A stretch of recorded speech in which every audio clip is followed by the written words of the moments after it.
मेरी ज़िंदगी का सबसे मुश्किल मरहला होता है गुड बाय कहना हर दफ़ा। कितना मुश्किल होता है ना, जब आप अपने घर से आ रहे होते हो तो भाई को, अम्मी को, सबको अल्लाह हाफ़िज़ करना और फिर वापस चले जाना कि भाई अब साल बाद मिलेंगे या जब भी मिलें, लेकिन महीने बाद भी मिलना हो ना, गुड बाय करना बहुत मुश्किल होता है। एयरपोर्ट पे जितने भी आप कोशिश करो आंसू रोकने की, छुपा के आंसू निकल ही आते हैं। मैंने अपने भाई को बोला था कि रोना मत इस दफ़ा, बट फिर भी कुछ ना कुछ ऐसा होता है कि बस थोड़े से आंसू निकल आते हैं। तो मैं जा रही हूँ वापस इस्लामाबाद और फिर आयदा और मैं थे, हमने बोला कि चलो बाय एयर चले जाते हैं, क्योंकि लास्ट टाइम मैं आई थी बस में और मैंने बोला था कि नहीं, बस में भी इतना आसान नहीं होता जितना मुझे लग रहा था। काफ़ी देर तक 18 घंटे सर्वाइव करना बहुत मुश्किल हो जाता है। तो यहाँ आयदा और मैं निकल गए थे इस्लामाबाद के लिए। सुबह की मेरी फ्लाइट थी, भाई भाभी मुझे छोड़ने आए थे और वही इमोशनल सीन हो गया था सारा। आयदा मैडम जैसे ही एयरपोर्ट देखा, उसको पता चल गया आई थिंक कि मैं वापस घर जा रही हूँ। उसकी तो खुशी का ठिकाना नहीं था कोई। मैं उसी को देख रही थी कि कैसे चेंज हो गई। वो थोड़ा सा बीमार हो गई थी तो मैं डिस्टर्ब हो गई थी कि यार बीमार हो गई है, बट एयरपोर्ट पे आते ही उसका मूड फुल ऑफ सेट हो गया था। अच्छा, मेरी फ्लाइट थी एयर ब्लू से और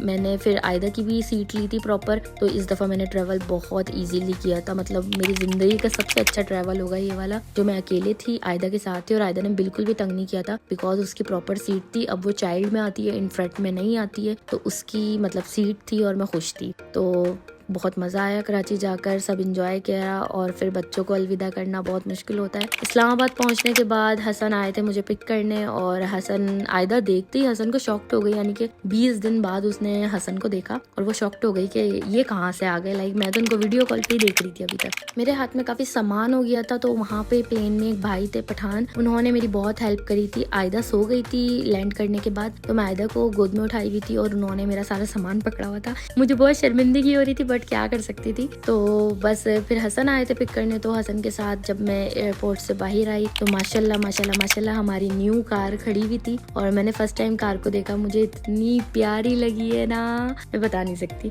बहुत प्यारी कार थी माशाल्लाह माशाल्लाह। आप लोग भी कमेंट्स में ज़रूर माशाल्लाह बोलना। और कार बहुत अच्छी थी, मुझे मज़ा आया। फिर रात को हसन मुझे एक ड्राइव पे भी लेके गए थे कि चलो अब तुम चलाओ, बट वो मैं शूट नहीं कर पाई थी। लेकिन बहुत मज़ा आया कार देखकर। अल्टस कार लिए और उसका इंटीरियर तो मुझे बहुत ही पसंद आया।